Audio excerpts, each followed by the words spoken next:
Hello everyone and welcome to the third part of the Halo 2 Ultimate Campaign Tweaks mod showcase. This is the mission Metropolis. Now there are a couple of changes to this mission that I was going to make, especially to this initial segment, which I actually removed from the mod for balancing reasons. First was I was going to have more Marines in this initial section, which I liked as an idea, in theory, but unfortunately it sort of messes up the spawns later on, where you end up with Marines spawning that you then realise you don't need, because the Scorpion's already full. So I changed it back to just have the standard 2, also to make it so that it was in sync with the cutscene. The second change that I wanted to make was increasing the speed of the Scorpion, which I decided against because it not only seemed a bit silly at times, but also messed with the pacing and the spawning of the enemies as they come. This section of the mission is very much designed for the Scorpion at its current speed, and changing that kind of, well, messed a few things up, so I had to put that back. I would have made it around the same speed as the Halo 3 Scorpion for those curious, which is much faster than this, but sadly that never came to be for various technical reasons.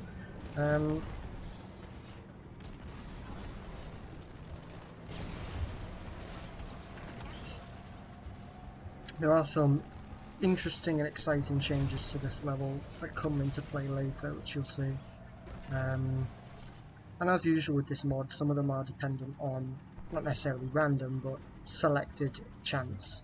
So we might get lucky with some of our Marines spawned, and we might not. We'll just have to see. So yeah, here is where the Phantoms spawn. Wow.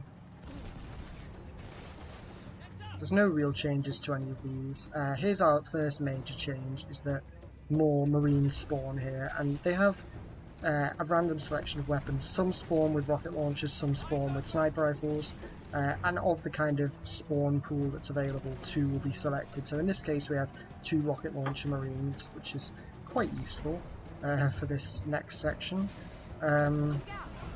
But obviously if sniper rifle Marines spawn, then they come in handy for the section afterwards, so it's provided they survive.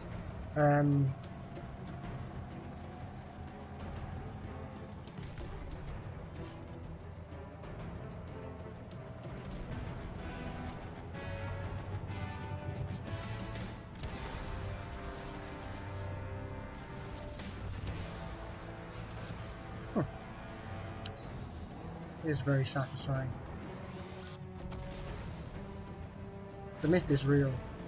Tank really does beat everything. Halo 2 actually has a fair number of Scorpion tank sections. There's this, there's the section of Delta Halo where you get a tank, and there's also a fair amount of Quarantine Zone where you have a tank. If I'm right, that's more tank sections than there were in Halo 3. Come to think of it, other than that one bit in the Covenant and a portion of the Ark, you don't really get the Scorpion that much in Halo 3. But I suppose you do get the Hornet as well, which is equally as cool.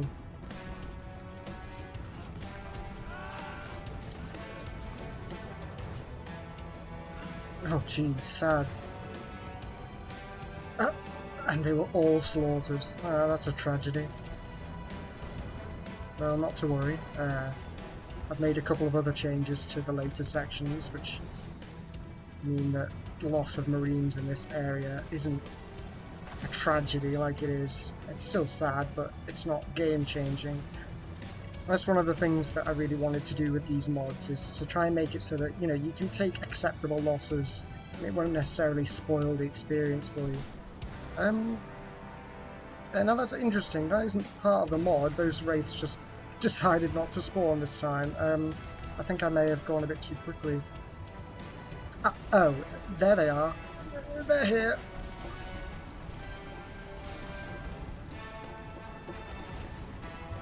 That was strange.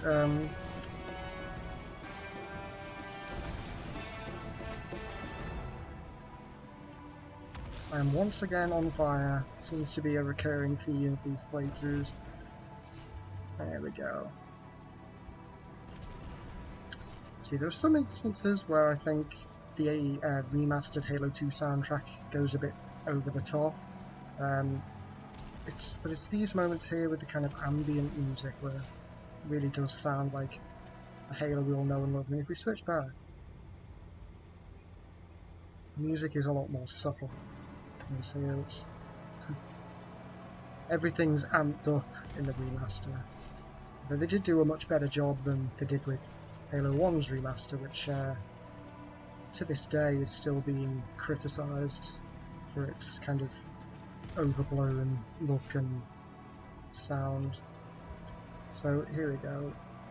Again, I wanted to add more Marines to this section, but unfortunately it just duplicated the Warthog. It's tight quarters on the other side, sir. Use this. Okay, I will. Just simply so that she can't use it, because Halo 2 shotgun is abysmal.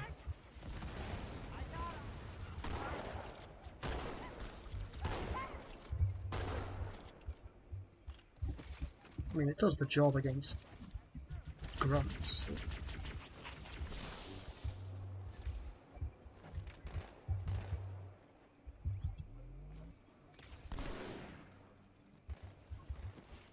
Your weapon, sir.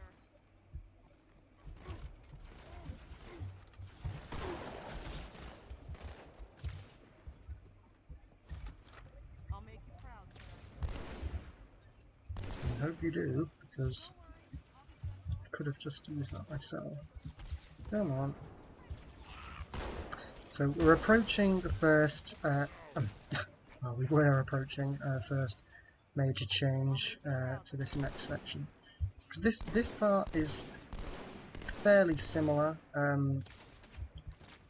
because again, I didn't want to change everything about every section of the mission, because then the individual changes would be less special, I suppose. And also there are certain parts like this where the difficulty is already enough. I'm being shot from somewhere. It's... I always forget about that stealth elite.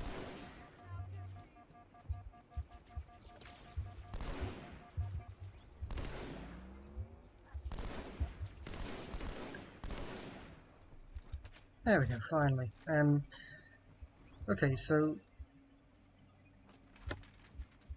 we are approaching the next change. I assume the other Marines are just dead, which I'm not too sad about, because as you'll see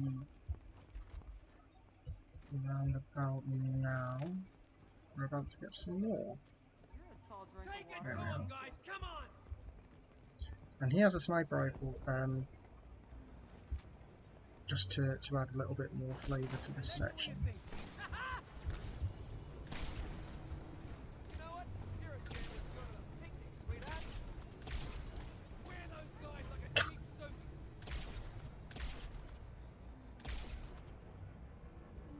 suit. See, even Halo 2 Anniversary isn't perfect when it came to the remaster. Where is he? Wow, okay, the Marines are just plodding on, no fear. And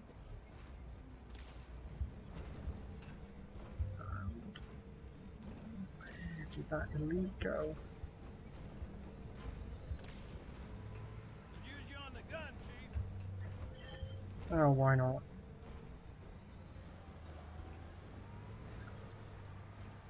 Behold the incredible driving skills of the Halo 2 AI.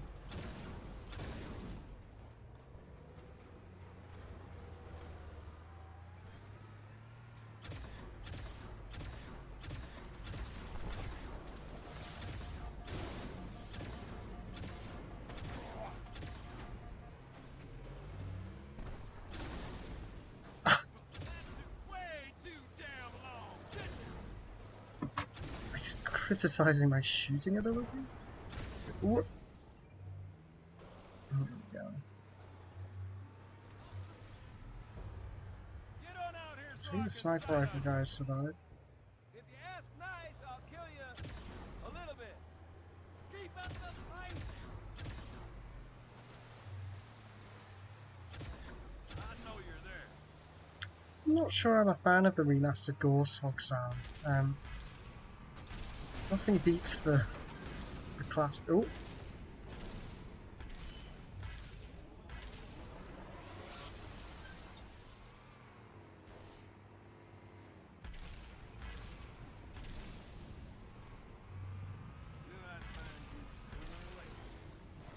there we go.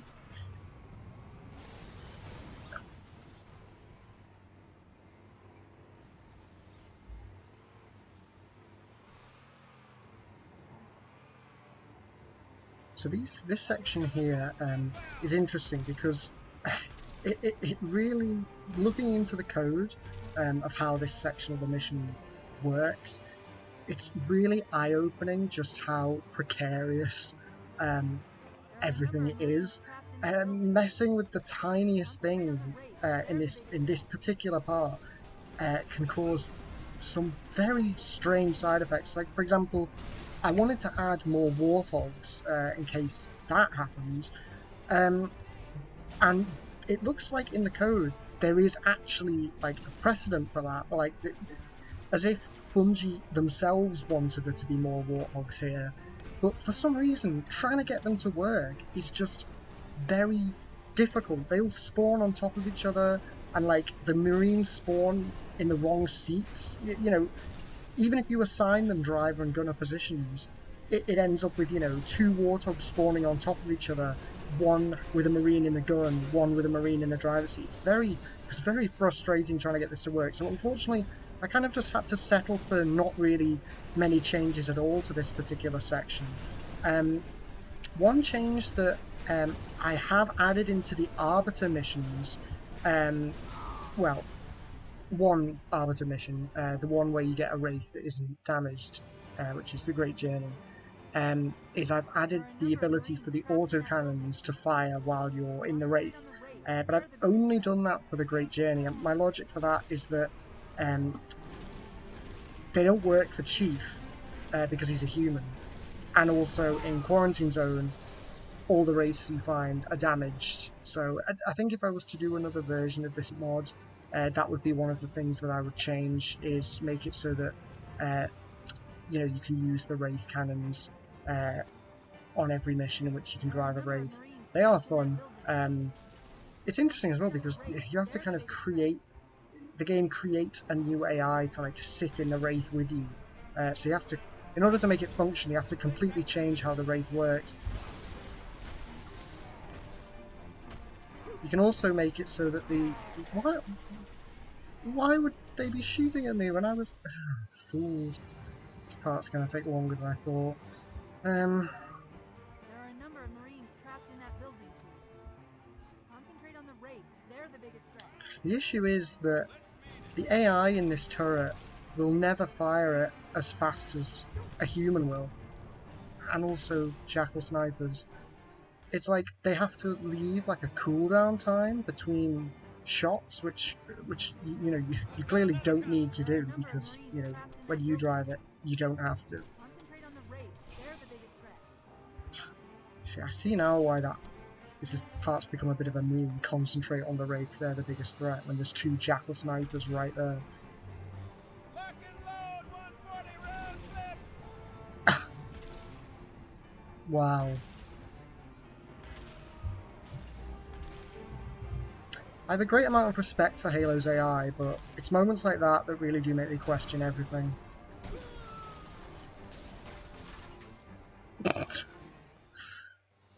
It's all good fun, isn't it? Getting checkpoint locked on my own modded map. In that building, Chief. Concentrate on the Wraiths. They're the biggest threat. Thanks, boys.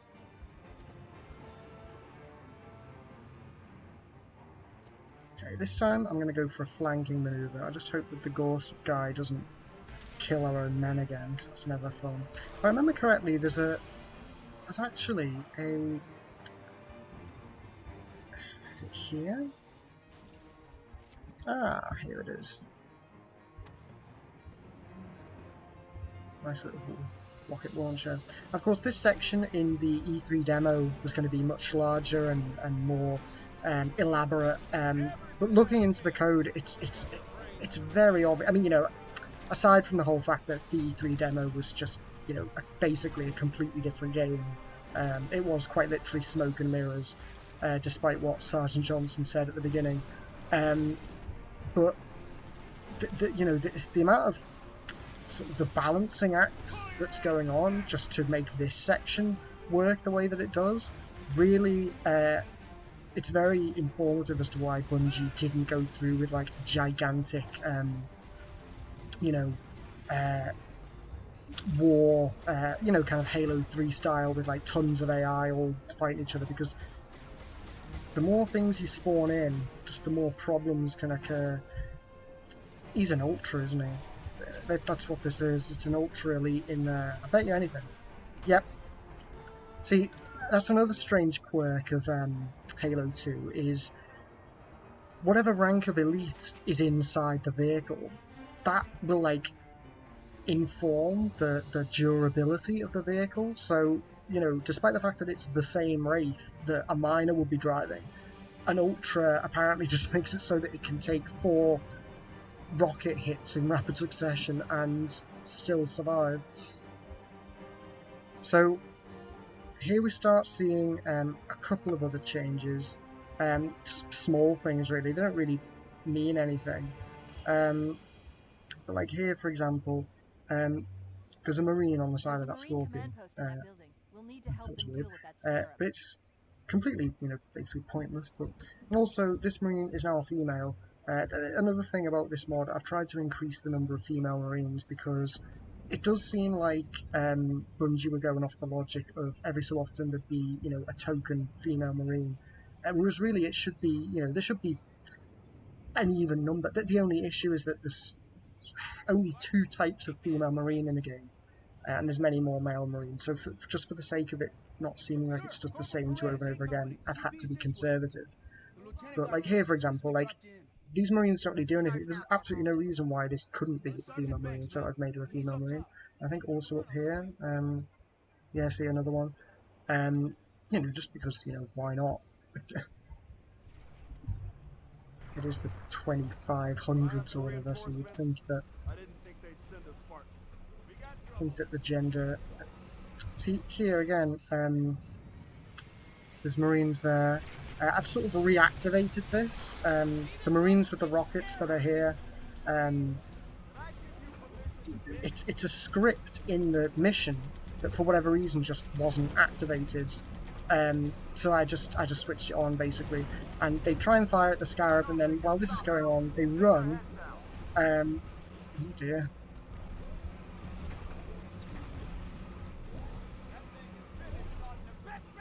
And yeah, they just she's a female Marine as well. I don't know what happened to that one. Did he die? Did he run? Who knows? Something I did as well originally was have Marines on the side of the Scorpion, all with rocket launchers. I just thought that was a bit too gratuitous, having 5 Marines die at once there. And also it impacted the spawnings later on. It's a very delicate part of this mission. It's crazy really to think that this was just being created at the last second to replace what was already going on. That they had to scrap all the city fights and all that stuff. It's a shame, but we got sort of more of that stuff in ODST. Okay, so a couple of other changes here. Sergeant Banks has a sniper rifle because I just thought that made sense, especially for this section here. The Marines here are kind of useless with their small arms weapons, so I thought giving Banks a sniper rifle made him a little bit more help. Also, I've switched up some of the AI that spawn on Scarab. You'll see there a sniper jackal has been added, which whether or not that was actually a good idea is yet to be determined.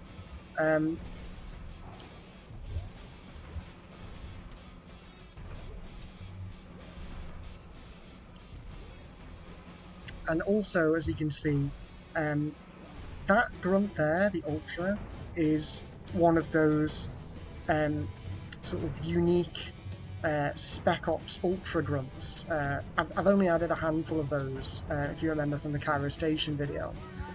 And also, as you can see there, a dual-wielding elite with plasma pistols. Because, you know, it's just a bit of fun, isn't it? A bit of variety. Also a dual-wielding plasma rifle guy there. There we are. And that elite has a beam rifle.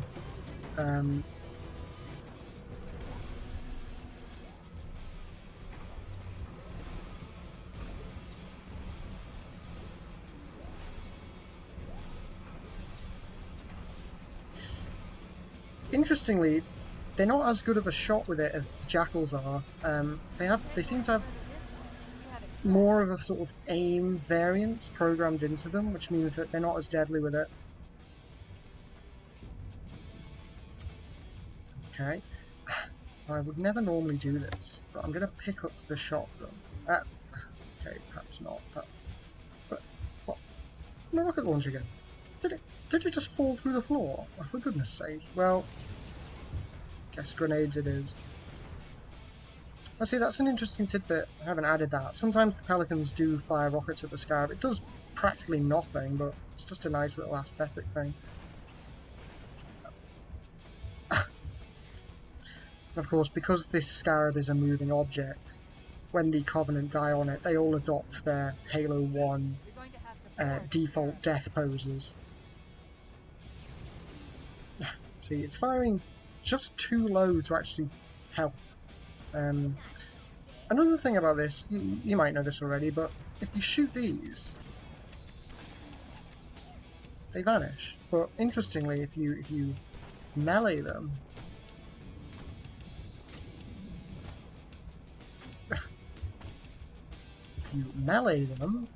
come on. Oh, they also vanish. Strange. I distinctly remember them sort of splitting into two pieces, but again, maybe that... Look, is it just invisible? Again, the end of this mission is a bit of a mess, and that's nothing to do with my mod, I assure you. So yeah, here we go. Classic Halo 1 death poses.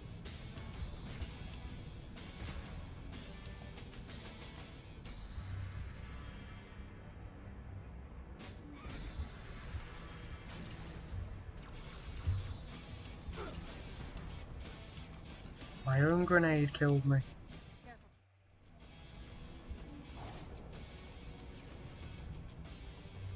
least I've got my rocket launcher back.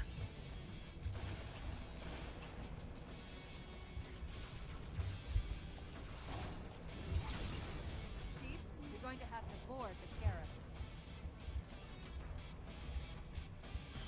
Gonna have to board the Scarab, am I? So let's see what's going on here. Ah!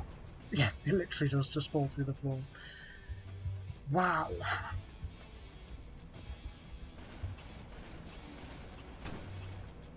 See, there we go. I suppose it must depend then on what kind of weapon you use to destroy the thing. And apparently these were supposed to fire. You see them fire in the cutscene. I think that would have just been one too many things to worry about, really.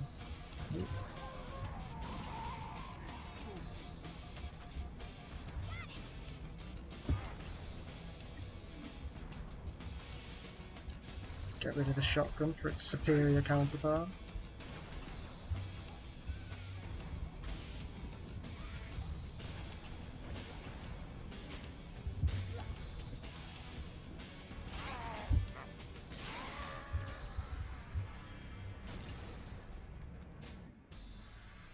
So that's Metropolis.